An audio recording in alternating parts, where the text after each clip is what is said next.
juga selamat malam pemirsa. Pernyataan Menteri Keuangan Purbaya Yudi Sadewa soal 234 triliun rupiah dana pemerintah daerah yang tanda kutip tidur di perbankan memicu kontroversi.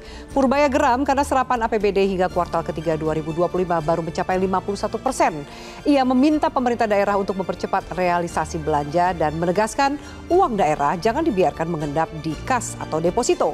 Salah satu daerah dengan nilai simpanan tertinggi adalah Jawa Barat, mencapai 4,17 triliun rupiah. Namun, Gubernur Deddy Mulyadi membantah angka tersebut. Deddy menegaskan dana tersebut merupakan kas aktif yang ditempatkan di Giro untuk pembayaran termin proyek secara bertahap. Menanggapi bantahan itu, Purbaya menyebut penyimpanan dana di Giro justru lebih merugikan karena bunga yang diterima lebih rendah. Saling balas di ruang publik terus terjadi. Kini gaya komunikasi Purbaya dan Deddy Mulyadi menuai kritik dari berbagai pihak karena dinilai berpotensi mengganggu keharmonisan hubungan antara pemerintah pusat dan daerah. Di tengah perlambatan ekonomi, sejauh mana polemik ini bisa benar-benar diselesaikan bukan sekedar adu kata di ruang publik. Bersama saya Afiani Malik, Purbaya versus KDM saling sasar, siapa yang benar?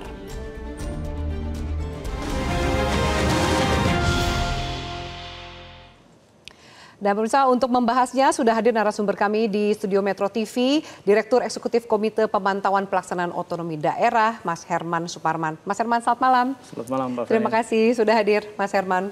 Dan juga kami hadirkan Direktur Eksekutif Institute for Development of Economics and Finance atau INDEF, Mbak Esther Dwi Astuti. Mbak Esther, selamat malam. Selamat malam, Terima kasih sudah hadir, Mbak Esther. Dan satu lagi kami hadirkan pakar komunikasi politik Bang EG, Effendi Ghazali. Halo, Bang Effendi Ghazali, selamat malam. Malam. Terima kasih sudah hadir Bang Effendi Ghazali. Dan para narasumber dan juga pemirsa, sebelum kita membuka dialog ini kami hadirkan kembali rentetan statement dari Menteri Keuangan dan juga Gubernur Jawa Barat berikut ini. Realisasi belanja APBD sampai dengan triwulan ketiga tahun ini masih melambat. Rendahnya serapan tersebut berakibat menambah simpanan uang Pemda yang nganggur di bank sampai 234 triliun rupiah. Jadi jelas ini bukan soal uangnya tidak ada, tapi soal kecepatan kelola dana Pemda di bank dengan bijak, simpan secukupnya untuk kebutuhan rutin, tapi jangan biarkan uang tidur. Uang itu harus kerja, bantu ekonomi daerah. Uang itu tersimpan dalam bentuk giro, bukan deposito. Dan saya pastikan tidak ada deposito pemerintah Provinsi Jawa Barat untuk mengendapkan uang. Apabila ada pejabat Pemprov pengelola keuangan diam-diam membuat sertifikat deposito tanpa sepengetahuan saya yakinkan hari ini pun saya berhentikan. Dia ke bank sentral, itu kan data dari sana. Harusnya dia cari, kemungkinan bisa anak buahnya juga ngibulin dia. Kalau itu kan dari laporan perbankan kan, data Pemda sekian. Saya bukan pegawai Pemda Jabar, kalau mau dia periksa aja sendiri. Ya kan, itu data dari sistem monitoring BI yang dilaporkan oleh perbankan setiap hari kali ya. Ada contrengan nih data punya siapa, punya Pemda, depositonya jenisnya apa, deposito, giro dan lain-lain. Jadi jangan Pak Deddy nyuruh saya kerja. Ini kita sudah selesai mendapat penjelasan dari Bank Indonesia. Ada nggak duit yang 4,1 triliun yang deposito? Tidak ada, Pak. Tidak ada.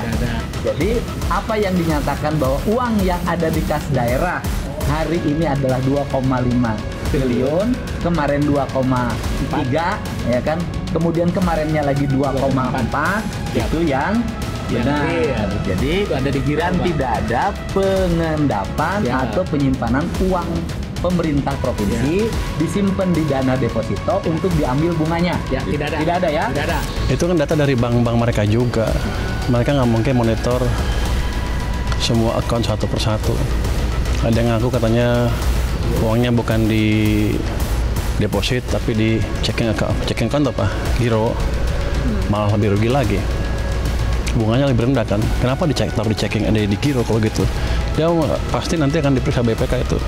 Kalau kemarin dinyatakan di deposito itu tidak boleh karena bunganya itu takut dinikmati oleh perorangan dan kembali ke Kasda, maka giro adalah jalan yang terbaik.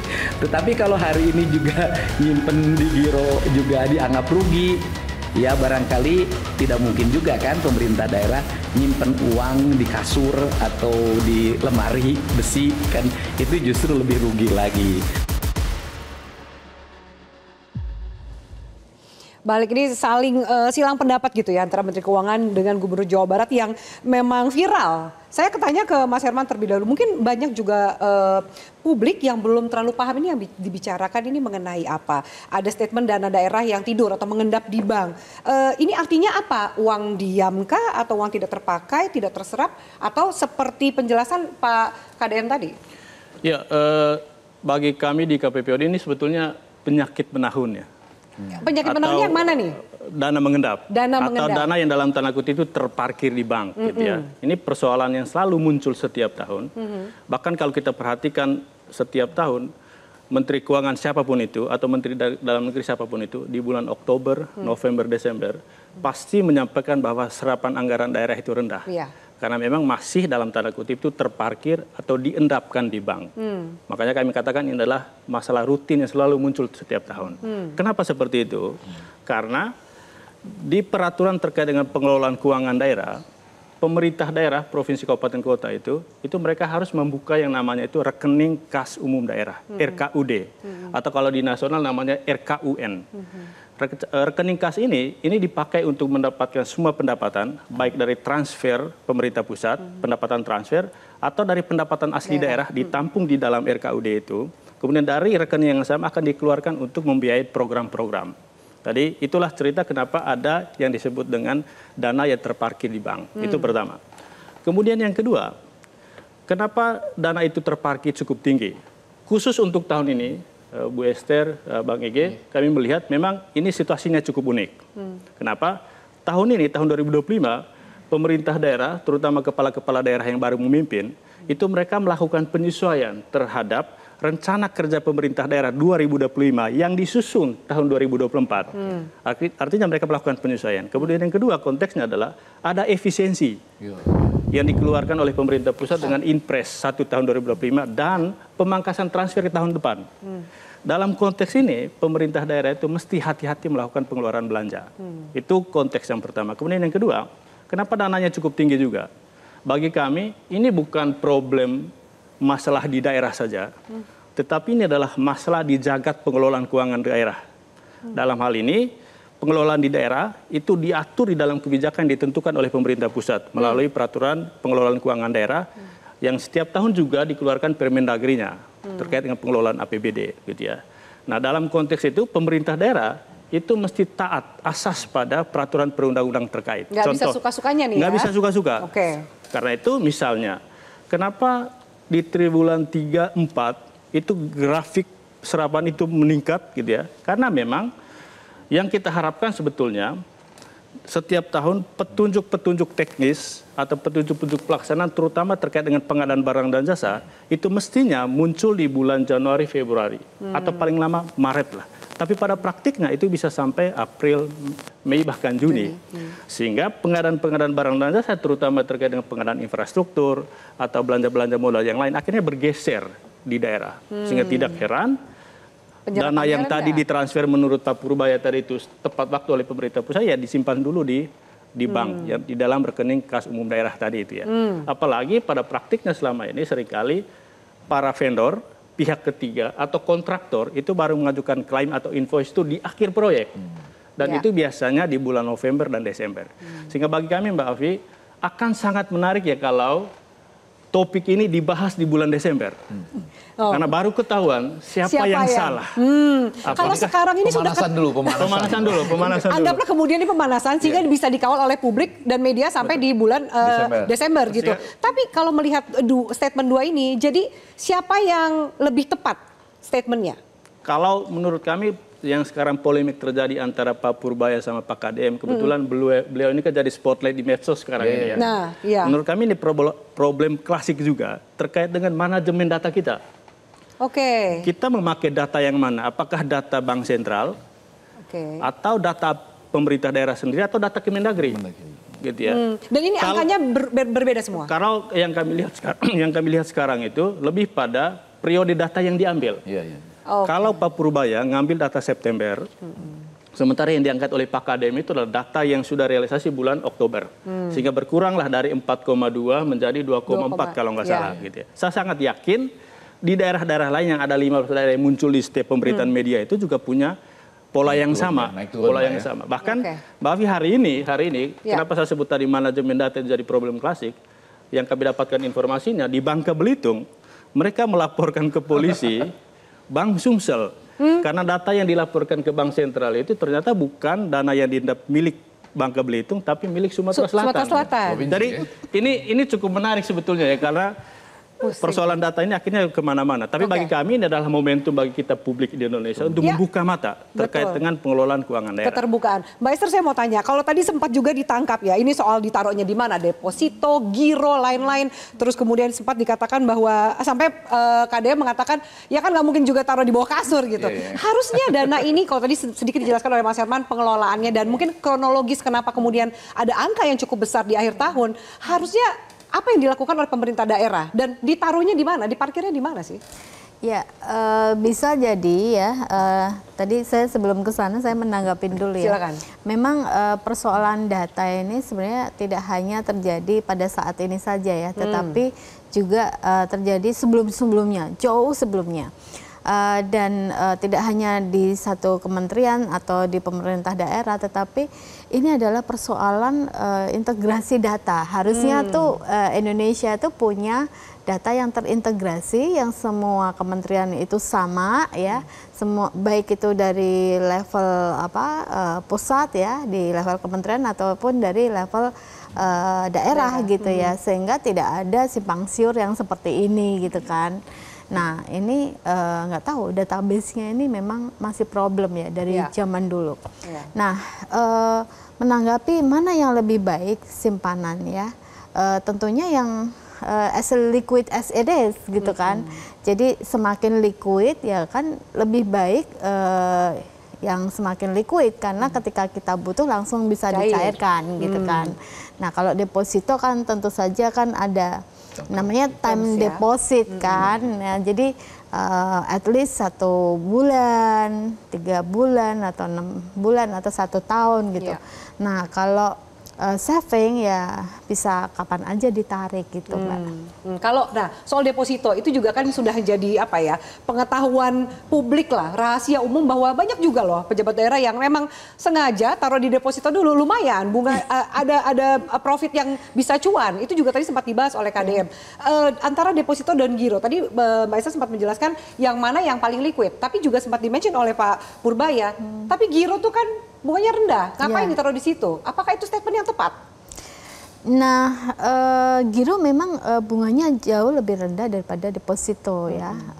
Tetapi saya yakin juga kalau ada ya moral hazard untuk semua ya, mungkin nggak hanya di Pemda gitu ya. Itu juga mereka pengen ya daripada inilah nganggur free gitu kan, mendingan ada aliran tingkat suku bunga sebagai return. Tetapi saya yakin ya problemnya tidak hanya itu sih. Problemnya ketika misalnya yang tadi Pak Herman katakan ya, bahwa satu ada kalanya dana itu transfer dari pusat ke daerah sudah. Tetapi apakah itu anggarannya itu tepat waktu ditransfer apa tidak, itu yang pertama. Kalau dia tepat waktu, apakah anggarannya dikunci apa tidak gitu kan. Yang ketiga, ketika melakukan satu proyek ya, apakah itu proyek yang nanti ada vendornya atau tidak, itu butuh misalnya apakah itu bentuknya swakelola atau lelang atau apa, itu prosedurnya berbeda. Nah kalau lelang pasti akan lebih, waktunya akan lebih panjang gitu kan. Nah ini juga membuat ya dana-dana itu akhirnya agak lambat gitu direalisasikan gitu Mbak. Ada pertanyaan juga, ini mungkin untuk Mbak Esther dan Mas Herman, tapi Bang Egy boleh ikut menjawab. Kekhawatiran publik adalah aduh dana yang sekian besar, sekian triliun itu kan harusnya bisa untuk program-program masyarakat. Mereka khawatir dana itu memang tidak turun ke mereka. Bagaimana menjelaskan itu? Apakah memang dana mengendap itu juga menjadi salah satu tantangan untuk meningkatkan program-program kesejahteraan masyarakat di bawah? Ya, Sebetulnya gini, kalau kita lihat transfer ke daerah ya, pendapatan transfer itu kan ada DAU, dana alokasi umum, ada DBH, dana bagi hasil, ada DAK ya, fisik non fisik ya. Dan dari ketiga jenis transfer ini, itu sebagian besar, terutama dari DAU itu untuk belanja pegawai. Dan kalau kita bicara belanja pegawai, gaji pegawai itu pasti realisasinya setiap bulan. Dan DAU itu setiap bulan ditransfer dari pemerintah pusat. Sementara kalau kita bicara DAK, terutama yang fisik, itu sangat bergantung pada peraturan terkait dengan pengadaan barang dan jasa tadi, apakah lelang atau swakelola gitu ya.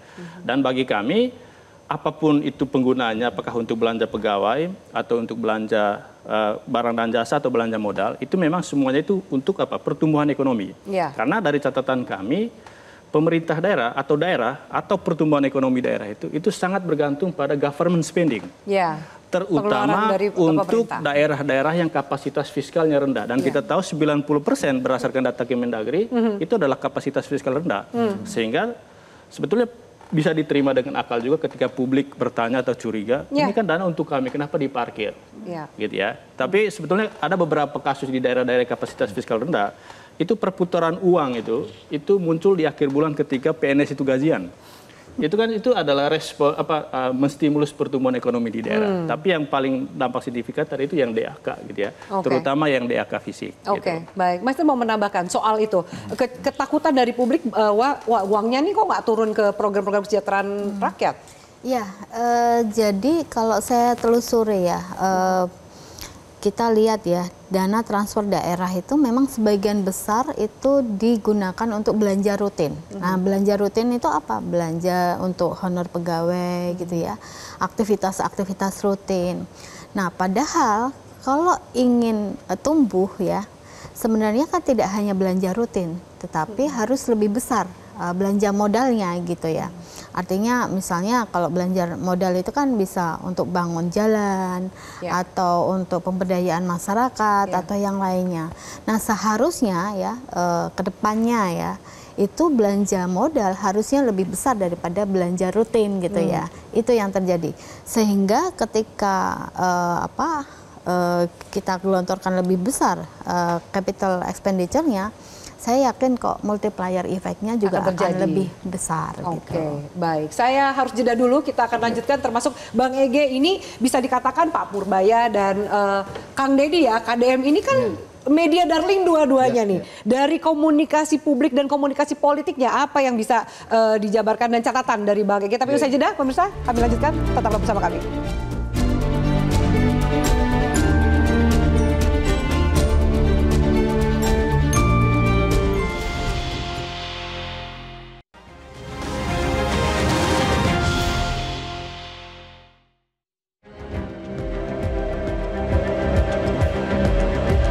Dana Pemda di bank dengan bijak, simpan secukupnya untuk kebutuhan rutin, tapi jangan biarkan uang tidur.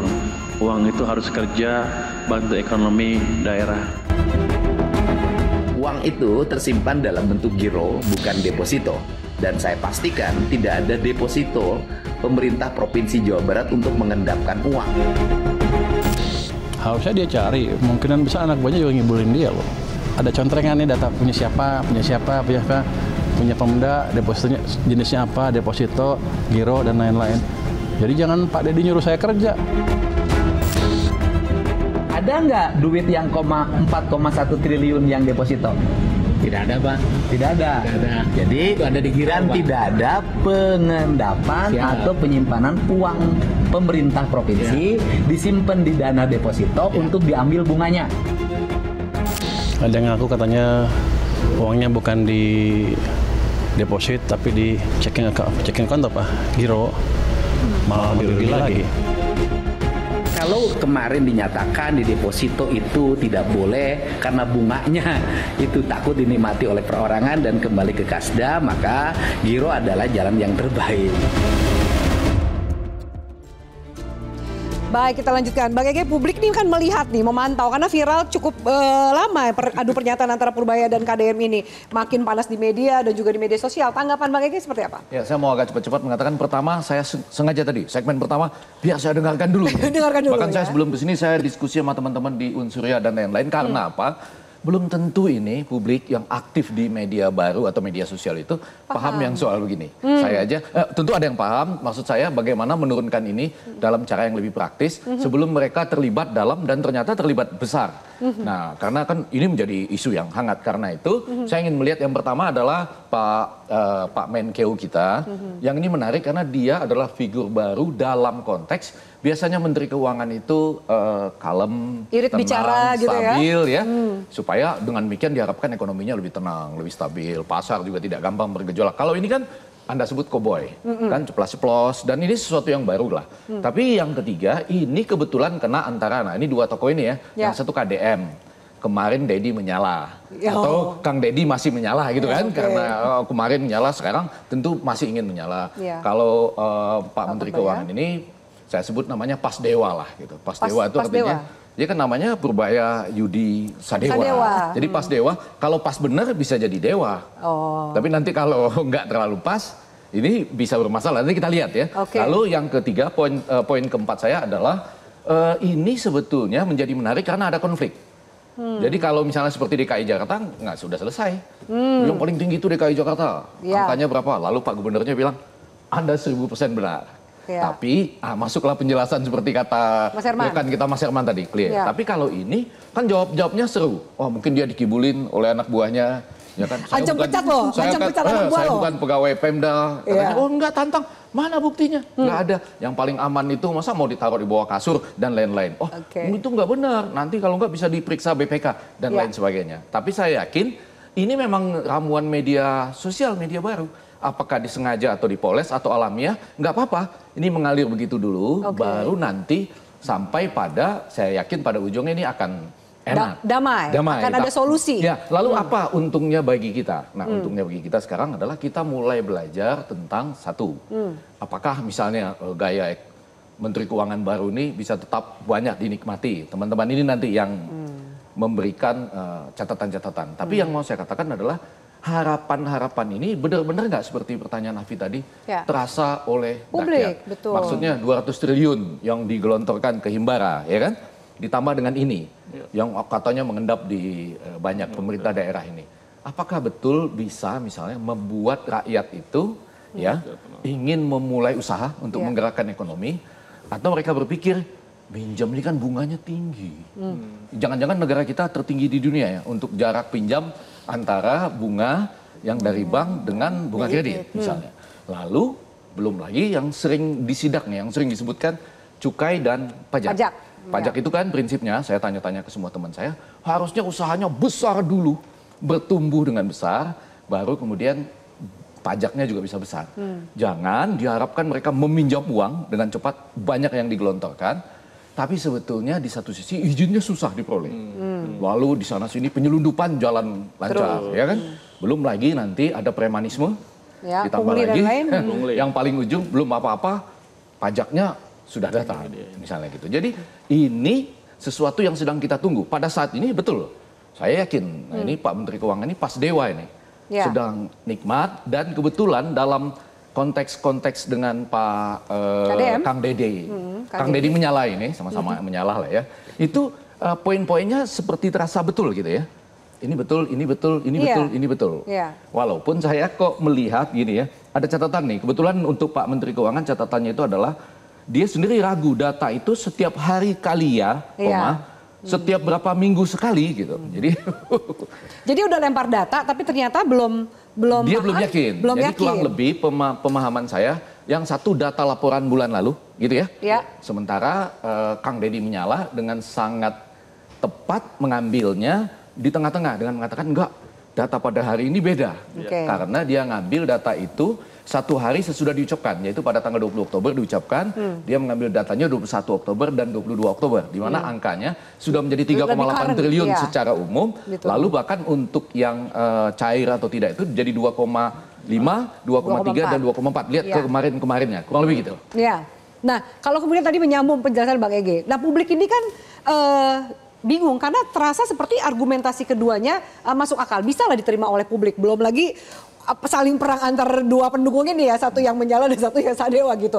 Mbak Esther, seperti apa sih? Karena kan ini pembahasan soal tata kelola anggaran pusat dan daerah, spending government, itu kan bahasa-bahasa pembahasan yang elitis gitu. Bagaimana membumikan supaya gaya komunikasi yang seperti apa yang pas agar publik juga bisa mengawal dan memantau? Ya. Kalau menurut saya gaya komunikasi ini harusnya ke Bang Edi. Ya, kalau menurut saya ya ekonomi ini kan bahasa sulitnya ya pakai model-model gitu ya. Tapi apa yang disampaikan oleh kedua tokoh ini ya, itu menurut saya ya sudah lugas gitu ya. Jadi semua juga bisa mengerti. Saya rasa ya semua bisa mengerti. Intinya kan ini ada dana mengendap di bank yang seharusnya itu digelontorkan untuk program-program yang berdaya guna ya untuk masyarakat, sehingga menghasilkan multiplier effect yang luar biasa. Nah, karena kan target pertumbuhan ekonomi ini kan sangat tinggi gitu ya. 8% gitu. Dan memang kita nggak punya pilihan. Kalau pengen keluar dari middle income trap, ya memang harus minimal 6% gitu. Itu sih Mbak. Jadi harus selugas mungkin sehingga masyarakat itu mengerti. Oke, Mas Imran punya tanggapan lain atau memang gaya koboi lah saat ini lebih diterima oleh publik gitu? Ya, kalau bagi kami yang di dunia kebijakan ya, yang menentukan perubahan lanskap ekonomi, sosial, bahkan budaya itu adalah kebijakan itu sendiri. Makanya kami selalu mengatakan pendekatan struktur itu mestinya diprioritaskan. Jadi kenapa publik sekarang itu meragu-ragukan gitu ya, atau curiga dengan data yang disampaikan oleh pemerintah, karena memang kebijakan kita, terutama terkait tata kelola perencanaan dan juga penganggaran itu sifatnya itu sangat elitis. Kita menyebut rencana kerja pemerintah daerah tadi itu, mungkin bagi kita ini paham apa itu RKPD gitu ya. Tetapi bagi masyarakat awam, terutama akar rumput itu, mereka paham nggak alur perencanaan, mulai dari musrembang, kemudian dari musrembang itu masuk ke dalam proses penyusunan rencana kerja tahunan itu, baru masuk lagi dalam dokumen APBD. Kalau kami yakin, kalau peraturan perundang-undang kita memaksa publik untuk semua terlibat di dalam alur tadi, mulai dari proses perencanaan sampai proses penganggaran, problem yang terjadi hari ini tidak akan terjadi. Karena kita paham dengan sendiri. Kalau mau agak langsung, saya mau pakai logika publik ya. Misalnya, kan sedang ada efisiensi, ada pemotongan kan? Betul. Harusnya lebih cepat prosesnya jangan memakan waktu panjang lebih cepat juga. terpakai dong, karena jumlah dana yang masuk ini nggak sebanyak yang sebelumnya, lebih kecil. Justru harusnya logikanya kan kalau jumlahnya ini nggak cukup, artinya nggak sebanyak yang sebelum-sebelumnya, harusnya lebih cepat dong ini cair dan terpakai gitu. Justru di lapangan sekarang nih Bang Ege, justru di lapangan, justru efisiensi ini yang membuat pemerintah daerah itu hati-hati. Takut. Gitu ya, karena mereka nggak takut salah langkah gitu ya. Dengan dana yang tersedia, mereka tuh mesti hati-hati untuk mengalokasikan. Tapi logika saya benar kan, bahwa dananya sedikit, harusnya kan sudah habis ini. Betul, kalau lihat di kebijakan pengelolaan keuangan daerah, bahkan sebetulnya sekarang di pemerintah daerah itu Mbak Avi, itu mereka itu sebetulnya terima saja apa yang sudah ditetapkan oleh pemerintah pusat. Karena apa? Mandatory spending atau dana yang sudah ditentukan peruntukannya itu sekarang semakin meluas. Gitu ya. Katakanlah misal belanja pegawai tidak boleh lebih dari 30%, infrastruktur minimal 40%. Kemudian ada lagi peraturan Menteri Keuangan itu yang mengarahkan dana alokasi umum itu untuk beberapa pos gitu, misalnya sarana prasarana, P3K, dana kelurahan dan segala macam. Seharusnya ketika sudah ditentukan peruntukannya ini, pemerintah daerah itu fokus. Tinggal ikuti saja ikuti saja. Tetapi problemnya mereka terkendala lagi dengan peraturan-peraturan yang lain tadi itu. Soal pengadaan barang dan jasa dan segala macam. Kalau Mbak Esther setuju nggak kalau ini adalah bentuk kehati-hatian Pemda atau malah memang habit yang slow spending? Sebenarnya kehati-hatian iya. Terus kemudian ketika mereka merencanakan mungkin juga tidak pas. Ragu-ragu ya, sehingga ketika implementasinya ya pasti jadi nggak ya, jadi nggak ya, setengah-setengah lah ya. Terus kemudian di sisi lain juga regulasi yang tadi ya pengadaan barang dan jasa, dan yang keempat mungkin moral hazard juga gitu ya. Jadi banyak faktor sih Mbak. Tapi kalau menurut saya ya, kalau saya lihat di luar negeri itu tuh mereka tidak berisik gitu. Tidak berisik ya kan pemerintahnya, tidak ya saling kan? adu tidak saling ini kan gitu ya, betul. Nah tinggal ini aja guidance-nya aja, misalnya sebelum guidance lah ya ada integrasi data semua orang gitu bisa lihat gitu ya, Data misalnya yang sama. transparansi, data yang sama, real life gitu kan. Jadi tidak ada simpang siur ya informasi atau data yang berbeda gitu. Yang kedua, kalau kita lihat ya cukup guidance aja, karena kalau kita lihat policy dari waktu ke waktu ya, ganti presiden, ganti peraturan, ganti menteri, ganti peraturan, ganti pimpinan, ganti peraturan gitu, yang tidak sustain itu. Jadi ini juga sangat uncertain gitu ya. Ketidakpastian itu juga ini. Jadi mungkin Pak Purbaya kan baru. Selama beberapa presiden yang lalu masih Bu Sri Mulyani gitu. Jadi maksudnya ini sudah terlalu lama, lalu muncul seseorang yang baru gitu kan? Itu pertanyaan saya, kita harus bahas usai jeda. Kalau tadi Maestro katakan, ya kalau di luar negeri tuh nggak ada yang berisik. Nah, kalau di Indonesia, mending silent atau berisik? Bang Jege, usai jeda pemirsa, tetaplah bersama kami.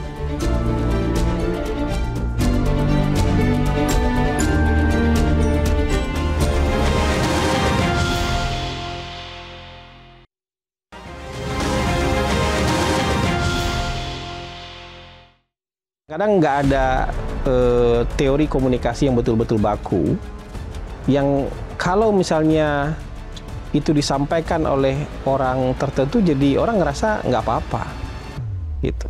Cuman, ini kalau kita bicara dalam konteks pemerintah ya, sesama anggota kabinet, sesama pemerintah nggak bisa, kalau menurut saya baku tikam terus-menerus di depan umum.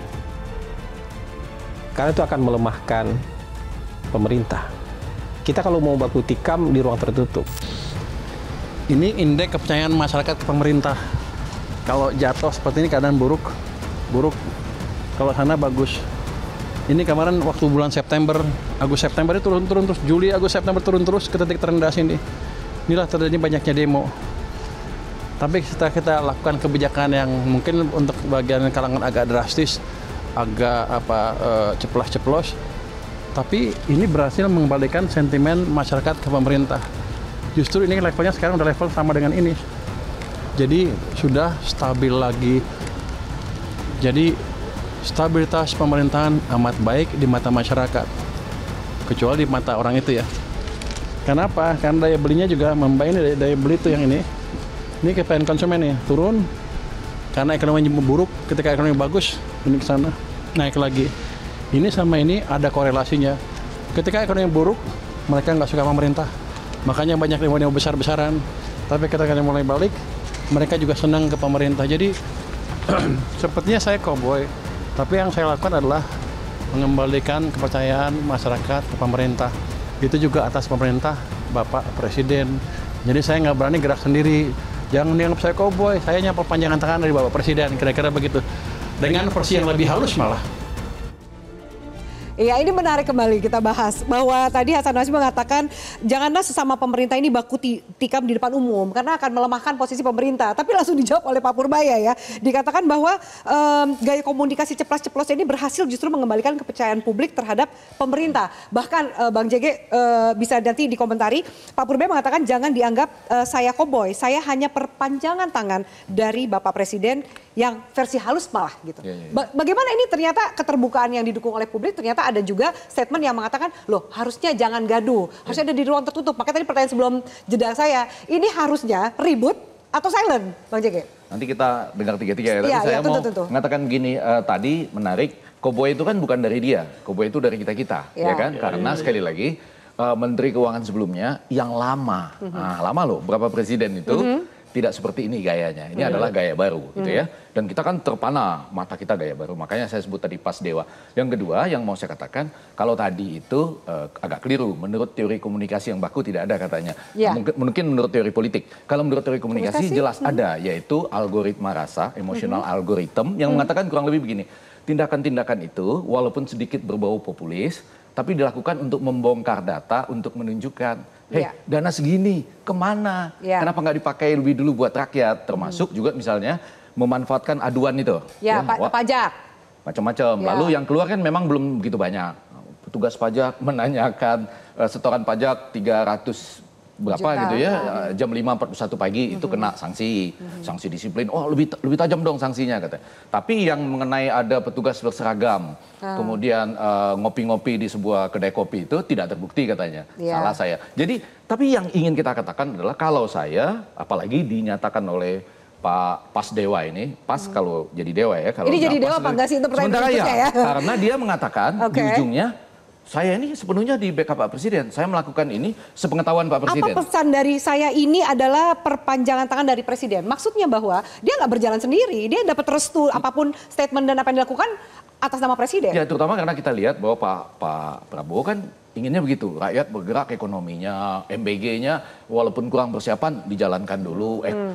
Koperasi Merah Putih 80.000 dalam sekian bulan. Kan hampir nggak masuk akal itu, tapi jalankan dulu gitu. Nah, yang mau saya katakan dengan menyebutkan bahwa ini di backup sepenuhnya atau sepengetahuan Presiden, maka gaya algoritma rasa tadi ini sebetulnya dilakukan oleh semua dong. Pak Jokowi melakukan, Ahok melakukan, Bu Susi melakukan, ini Kang Deddy Menyala melakukan. Ya. Cuma sekarang agak tabrakan sedikit, nanti akan selesai itu. Nah yang saya maksudkan adalah kita akan melihat ini jalan terus, yaitu jadi kan aduan banyak.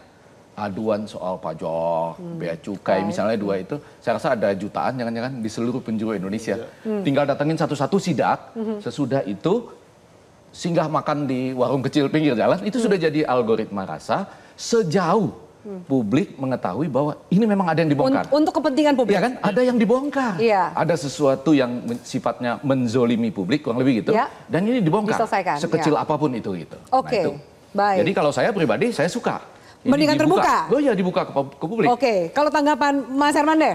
Sebetulnya kalau lihat konteks sekarang, publik itu kan distrust ya dengan sistem yang ada. Baik itu terhadap pemerintah pusat maupun terhadap pemerintah daerah. Dengan polemik sekarang menurut kami ini momentum yang pas untuk membuka itu ke publik.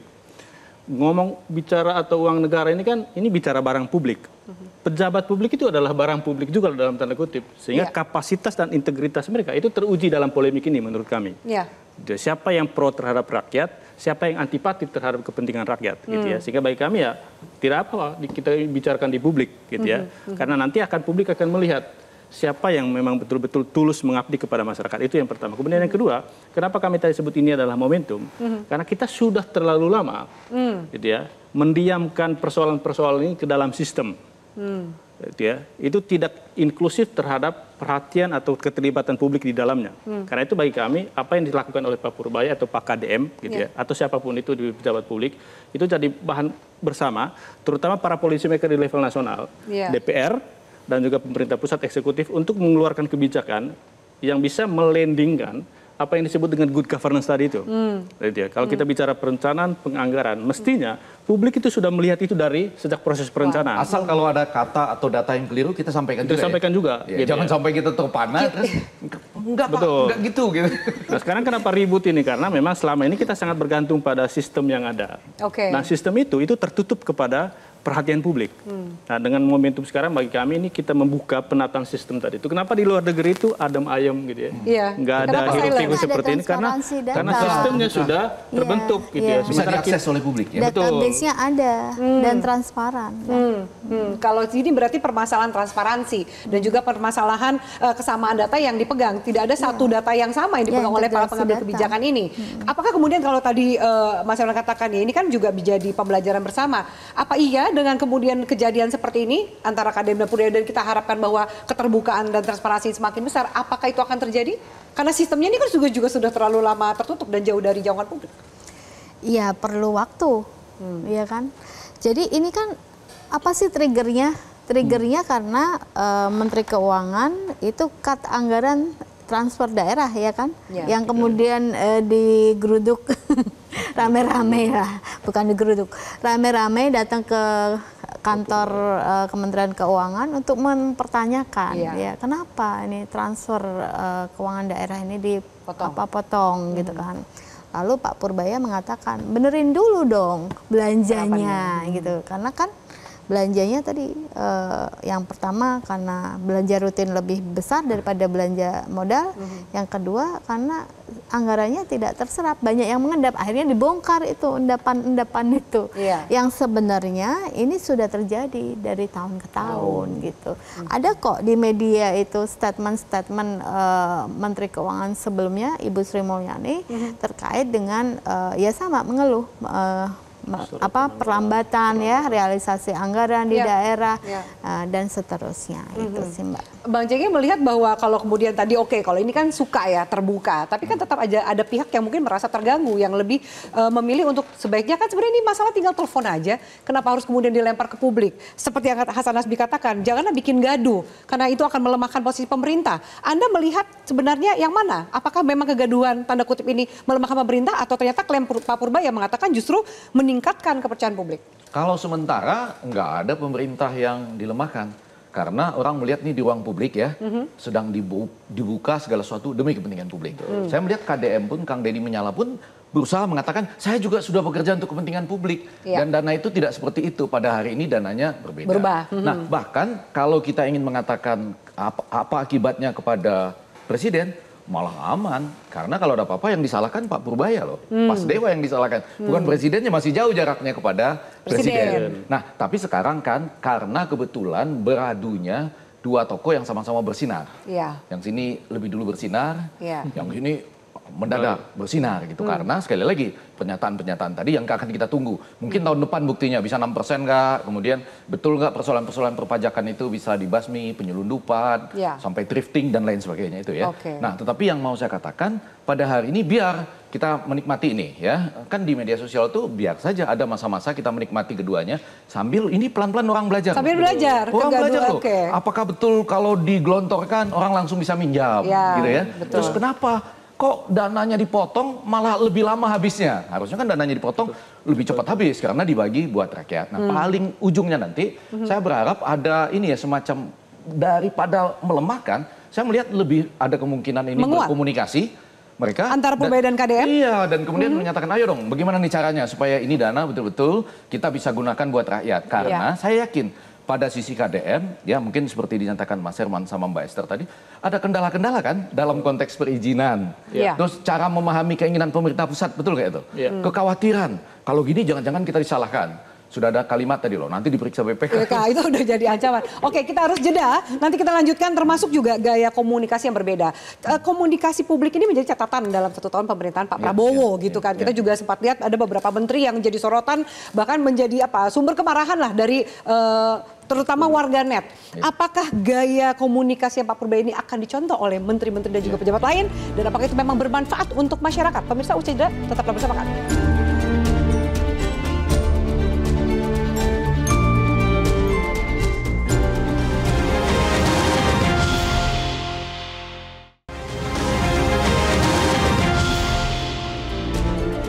Ya pemirsa, kami lanjutkan. Bang Ege, saya ke dirimu. Kalau kita lihat bahwa hari ini media darling Pak Purbaya ini banyak yang mendukung ya kan, mendapatkan kepercayaan publik dan dukungan publik gitu. Apakah gaya koboi ini juga bisa dicontoh oleh menteri-menteri dan pejabat yang lain? Gaya koboi ini kan relatif ya, bisa dipakai oleh berbagai tokoh. Macam-macam, ada juga gaya mungkin Indiana Jones ya, jangan ya. Pak Jokowi dulu masuk ke gorong-gorong 26 Desember 2012. Begitu selesai dia masuk dari gorong-gorong dan nggak pernah masuk lagi, akhirnya muncul kabel-kabel yang dicuri itu. Puluhan ton itu ya. Ada 2017, 18, 2020. Ada Pak Ahok juga ya, sempat luar biasa dulu, ceplos-ceplos dan sampai sekarang mungkin masih dikagumi. Mungkin ada siapa lagi? Bu Susi, Pak Erick Thohir, yang sekarang kita belum sampai ke Piala Dunia ya. Padahal dia bilang Piala Dunia 2038. Lalu bagaimana dengan APBN yang dipakai untuk misalnya ya, kan ada sebagian dana APBN. Apakah pelatih waktu diganti nggak kena dana APBN misalnya dan lain sebagainya. Tetapi sekarang baru kita masuk ke KDM dan Pak Purbaya. Saya cuma ingin mengatakan setiap zaman ada orang-orang yang bisa muncul. Kalau mereka berusaha tampil menjadi media darling di media baru ini, itu belum tentu bisa. Tapi berusaha tidak apa-apa, sejauh menunjukkan misalnya ini loh kebaikannya bagi publik. Tetapi bagi mereka yang punya juga akses ke media baru itu juga harus menjelaskan. Misalnya yang 200 triliun itu yang katanya digelontorkan, itu betul-betul ke rakyat atau dititip lagi di Kan di bursementnya ke bank-bank Himbara, ya terus kan? dipakai lagi buat beli ini beli itu. Harapannya dari Bank Himbara itu akan kucurkan melalui kredit ke masyarakat. Betul. Tapi kan untuk mengakses kredit itu juga perlu persyaratan. Nah, jadi artinya kita poinnya, banyak. Saya ingin mengatakan kita jadi banyak belajar. Oke. Nggak apa-apa diskusi di media sosial itu bagus. Oke. Nah sekarang kalau saya dorong ini baik Pak Pasdewa maupun KDM Kang Deddy Menyala ini untuk suatu saat duduk bareng sehingga bisa betul-betul kalau ada hal-hal yang tidak dimengerti dari pemerintah pusat disampaikan oleh Pak Pasdewa. Sementara Kang Deddy pun nggak apa-apa. Dia harus mempertahankan teritorialnya di dalam di Jawa sebuah media baru tersebut. Nggak apa-apa dong kalau dia merasa integritasnya Jadi di sana. ruang ini perdebatan ini masih bisa diterima. Dan banyak pelajaran yang bisa diambil dari ini bisa, ya. kalau ada orang yang bisa menonjol silahkan juga sekali lagi. Nanti batasnya tentu ada, yaitu Pak Presiden yang akan mengawasi itu semua. Oke, baik. Maester, tanggapan dan catatannya terakhir closing statement? Kalau menurut saya apapun itu ya, yang penting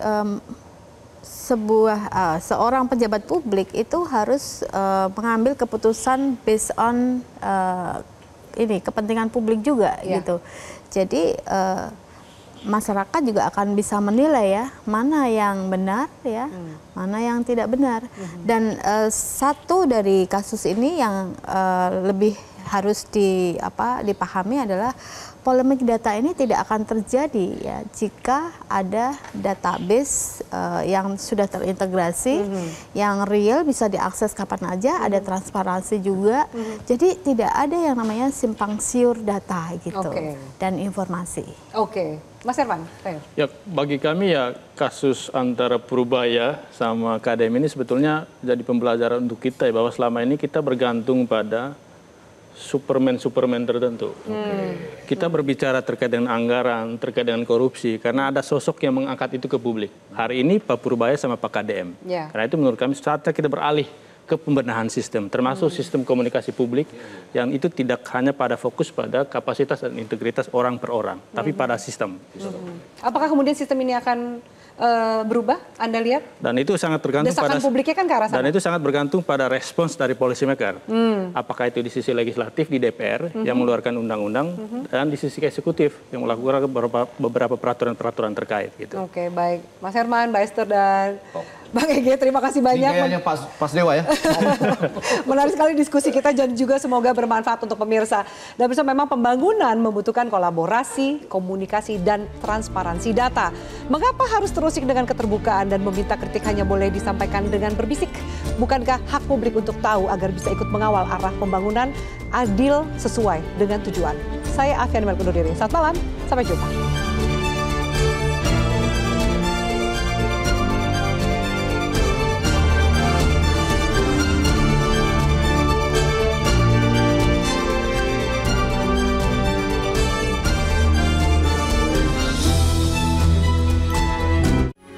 Metro TV.